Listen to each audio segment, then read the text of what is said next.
సరిహద్దులోని సాంబా జిల్లాలో బయటపడిన భారీ సొరంగాన్ని తవ్వే పనులు వేగవంతమయ్యాయి. సొరంగ కేంద్రాన్ని గుర్తించేందుకు సరిహద్దు భద్రతా బలగాలు తీవ్రంగా శ్రమిస్తున్నాయి.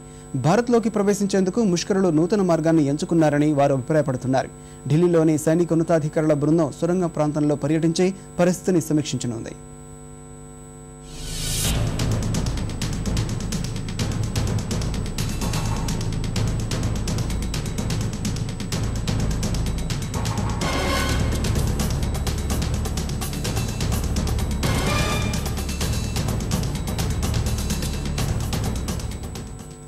భారత్ పాక్ సరిహద్దులోని సాంబా జిల్లాలో గల చిల్లయారీలో వర్షాల కారణంగా 2-3 చోట్ల గుంటలు పట్టడంతో భద్రతా బలగాలు తవ్వకాలు జరపగా భారీ రహస్య మార్గం బయటపడింది.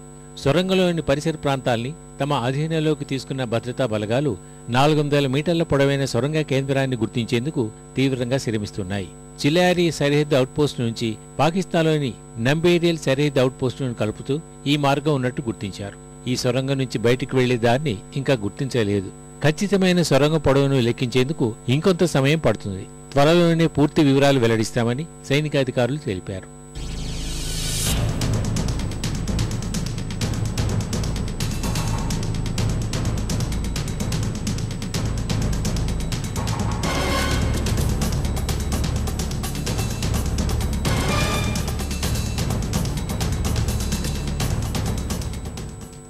భారత్లోకి ప్రవేశించేందుకు ముష్కరులు సొరంగమైన నూతన మార్గాన్ని ఎంచుకున్నారని సరిహద్దు భద్రతా బలగాలు అభిప్రాయపడుతున్నాయి.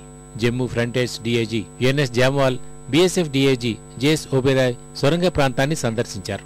సొరంగంలో ఆక్సిజన్ పైపులు వినియోగించడాన్ని చూస్తుంటే పక్కా ప్రణాళికతో నిర్మాణం చేపట్టినట్టుగా స్పష్టమవుతుందని డీఐజీ ఎన్ఎస్ జామ్వాల్ తెలిపారు. సరిహద్దులో ఉపరితల మార్గం గుండా ఉగ్రవాదుల చొరబాట్లు కట్టడి చేసినందునే ఈ భూగర్భం గుండా భారత్లోకి ప్రవేశించేందుకు ప్రయత్నిస్తున్నారని పేర్కొన్నారు.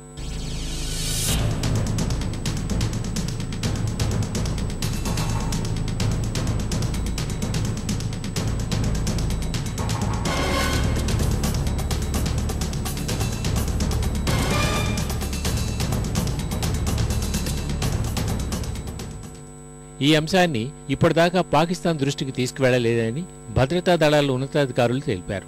పరిస్థితిని సమీక్షించేందుకు ఢిల్లీలోని సీనియర్ సైనిక ఉన్నతాధికారుల బృందం సొరంగ ప్రాంతాల్లో పర్యటించనుందని పేర్కొన్నారు.